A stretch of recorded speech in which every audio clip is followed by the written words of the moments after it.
Shelby County versus Holder decision, the U.S. Supreme Court gutted protections provided by the 1965 Voting Rights Act, opening the floodgates for Jim Crow-style abuse throughout the electoral system.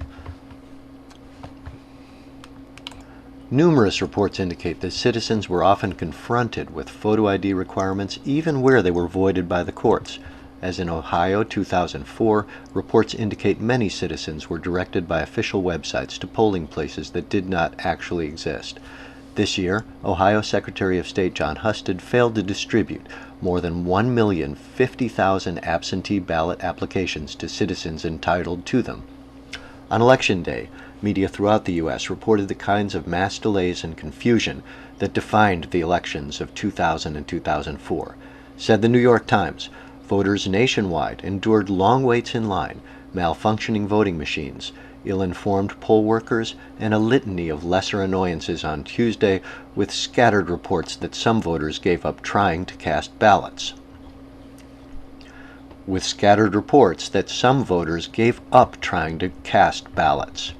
David Becker, the executive director of the Center for Election Innovation, told the Times, "There are scattered indications of machine breakdowns that are being addressed."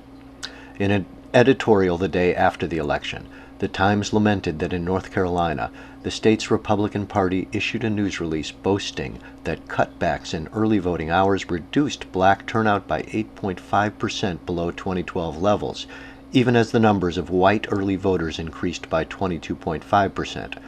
14 states put in new voting restrictions, including some states that had never been put under federal supervision like Indiana, Ohio, and Wisconsin.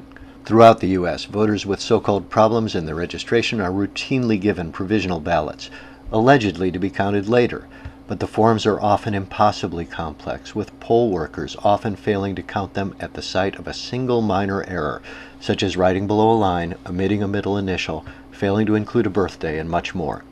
Ohio Secretary of State Husted won the right from the U.S. Sixth Circuit Court of Appeals to not count provisional ballots that contain minor mistakes. Thus, tens of thousands of provisional ballots are thus routinely left uncounted, unbeknownst to the voters. More than 115,000 provisional and so-called spoiled ballots from the Ohio 2004 election remain uncounted. Polling indicators. In the lead-up to November 8th, pre-election polls strongly indicated a Clinton victory. Post-election exit polls showed her winning as well, most critically in the swing states whose electoral college votes could give her the presidency. Exit polls are the accepted international standard for indications of election fraud and vote tampering. Eric Bjornlund and Glenn Cowan's 2011 pamphlet, Vote Count Verification, A User's Guide for Funders, Implementers, and Stakeholders. Their work, done under the auspices of Democracy International for the U.S. Agency for International Development, USAID, outlines how exit polling is used to ensure free and fair elections. It adds that U.S.-funded organizations have sponsored exit polls as part of democracy assistance programs in Macedonia, 2005, Afghanistan in 2004, Ukraine in 2004, Azerbaijan in 2005, the West Bank and Gaza Strip in 2005, Lebanon in 2005, Kazakhstan in 2005, Kenya in 2005 and 2007, and Bangladesh in 2009, among other places. In countries like Germany and Switzerland, which use hand-counted paper ballots, exit polls are accurate to a margin of error of less than 1%. Here, the 2016 exit polls were paid for by a major corporate media consortium, as has been standard practice for years. Here they are designed to reflect the actual vote count, within a 2% margin of error nationally. But in the U.S., if exit polls don't agree with official vote counts, they're regularly adjusted to conform to official results, no matter how implausible. This makes fraudulent elections appear legitimate. During this year's Republican primaries, unadjusted exit polls confirmed official vote counts in all cases. In the Democratic primaries, on the other hand, unadjusted exit polls significantly varied from the official outcome in 12 of 26 primaries. All of the errors went in Hillary Clinton's favor in her race against Bernie Sanders. This is a virtual statistical impossibility and suggests a rigged vote count. In the general election against Donald Trump, things went the other way. In 24 of 28 states, unadjusted exit polls also showed Clinton with vote counts significantly higher than the final official outcome. The likelihood of this happening in an election that's not rigged are in the realm of virtual statistical impossibility. In fact, based on the exit polls, the odds against such an unexplained Trump shift are 1 in 13,110 presidential elections. For example, Ohio's exit poll showed Trump and Clinton in a dead heat, 47% for Clinton to 47.1% for Trump. Officially, Trump won with 52.1% of the vote to Clinton's 43.5%. This unexplained and unexpected 8.5% shift for Trump is mathematically impossible. Given the prevalence of other Jim Crow tactics, it's likely the exit polls were impacted by non-white voters in all the key swing states who were given provisional ballots, or they voted electronically, leading them to believe their votes were being counted, even though they were not. In the key Senate races in Florida, Pennsylvania, Wisconsin, and Missouri, exit polls also showed Democratic candidates winning by statistically significant margins, but then losing the official vote count. In 2014, Senate races in North Carolina, Colorado, and Alaska ended with exit polls also showing Democratic Senate candidates winning the popular vote while ultimately losing the official vote count. The odds against this happening in 2 consecutive elections that are not rigged are also astronomical. There's a link to a chart in the text. Electronic flipping. The vast majority of the popular votes in this election nationwide were cast on either computerized touchscreen electronic machines or on Scantron ballots that are counted by computer. In neither case are there public monitoring capabilities or legal recourse for vote counts that are flipped. In 2016, as in all previous U.S. elections at least since 2000, the electronic vote count remains anyone's guess. In states with a governor and secretary of state from the same party, the final tally can be whatever they want it to be. Such techniques were used in Florida in 2000 and in Ohio in 2004 to strip voter rolls and flip George W. Bush into the White House. More than 90,000 black or Hispanic voters were disenfranchised by Governor Jeb Bush, George's brother, in a Florida election officially decided by 537 votes. More than 300,000 primarily black or Hispanic voters were stripped from voter rolls in an Ohio 2004 election officially decided by 118,775. In Florida's 2000 presidential election in Volusia County, 16,000 votes cast for Gore were electronically subtracted, and 4,000 were added to Bush, giving him a leg up on the evening's vote count. This caused a Fox News commentator, John Ellis, who was Bush's first cousin, to call the election for George W. Bush. In Ohio, 2004, John Kerry was shown winning the election by 4.2%, more than 200,000 votes at 12:20 a.m. Then the electronic vote count ceased. At 2 a.m., a Bush lead began to emerge, somehow reaching 2.5%. The 6.7% flip is a virtual statistical impossibility. All of this was done by private contractors working for the company SmartTech, based in Chattanooga, Tennessee. The key information technology specialist in charge of the vote count was Michael Connell, an Akron-based associate of the Bush family, who was hired by the Ohio Secretary of State with a no-bid contract to supervise the state's official vote count. Connell later died in a mysterious plane crash after being deposed in federal court. The fact that electronic voting machines cannot be monitored was voted a most censored story in 2016, with a key interview appearing on Amy Goodman's Democracy Now! Computer black box voting specialist Bev Harris, who uncovered the electronic vote flipping in Florida 2000, has warned this year that a method of fractionated voting could have been easily used to manipulate electronic vote counts.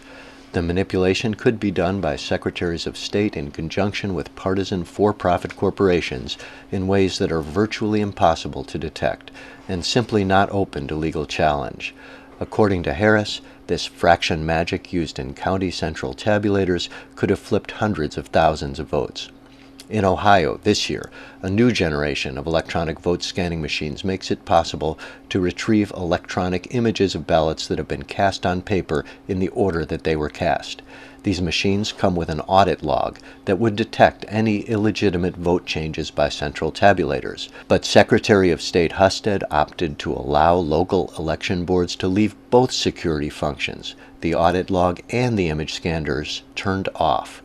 Co-author Bob Fitrakis sued in the Franklin County Court of Common Pleas to have the monitoring functions turned on, but Judge David Kane ruled on Election Day that the election officials need not turn on those security features. While in the U.S. this year, voter turnout dropped to a 20-year low of 55%, Wisconsin, which has Election Day registration, experienced an 82.74% statewide turnout.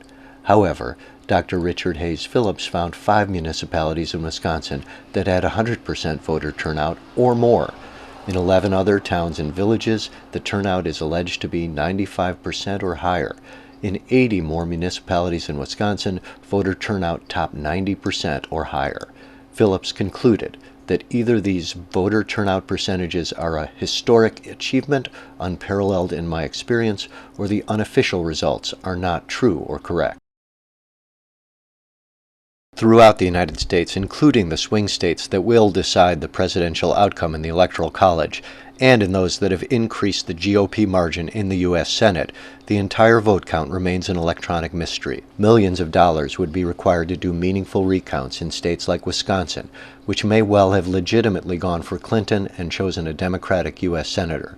Huge sums of money would be required to fund independent investigators to confirm who actually won these public offices as cast, recorded, and possibly manipulated on these electronic machines. So, did the GOP strip and flip the 2016 election? Let's count the ways. There is no doubt that Hillary Clinton won America's popular vote by more than 1 million votes. That popular vote victory will be reversed in an electoral college originally designed to enhance the power of slave owners, now being used for the 6th time to deny the White House to the rightful winner. There is no doubt that more than enough Black, Hispanic, Islamic, and Asian Americans were electronically stripped from the voter registration rolls by cross-check and other means to have given Clinton victories in those swing states that could have swung the Electoral College in her favor. There is no doubt additional Jim Crow tactics meant to further disenfranchise Black, Hispanic, and Asian American, such as stripping away voting times in precincts, denial of absentee ballots, non-counting of provisional ballots, and much more, stripped Clinton of hundreds of thousands of additional legitimate votes. There is no doubt exit polls showed her winning in more than enough states to have given her a victory in the Electoral College. There is no doubt that the election was largely conducted on electronic machines and with electronically counted Scantron ballots that are completely beyond public accountability. These voting machines are run on secret corporate proprietary software to which the public is not allowed access. As in 2000 and 2004, the actual final vote count once again resides in black box machines controlled by GOP governors and secretaries of state whose easy ability to hack and flip the official outcome cannot be monitored or brought to accountability. In at least one state, Ohio, the GOP took legal action to prevent the public from gaining potential access to the electronic vote count, and won. There is also no doubt that had this election been conducted as it was in virtually every other country, the civilized world would have denounced it as completely unreliable and almost certainly false. Had it been in our national interest to do so, American troops would have poured in to restore democracy after such an obviously rigged charade. Throughout the campaign, GOP candidate Trump cleverly complained of a rigged election. He continually warned of innumerable non-whites and Muslims voting multiple times for Hillary Clinton. Of course, the opposite happened. Hundreds of thousands of non-white citizens were systematically denied their right to vote. Since even that wasn't enough to elect Donald Trump, the Electoral College will once again deny democracy. And thanks to the dark magic of electronic voting machines, we will never really know 2016's true vote count. Today's most tangible tragedy is what may soon unfold in this country. But the underlying nightmare is that this has been done before, that we've known about stripped and flipped elections for at least 16 years, and that nothing has been done. If anything, due to the spread of electronic voting machines, our electoral system is more corrupt and less accountable than it was in 2000, when the GOP first stripped and flipped George W. Bush into the White House. We advocate universal automatic voter registration, transparent voter rolls, a 4-day national holiday for voting, universal hand-counted paper ballots, abolition of the Electoral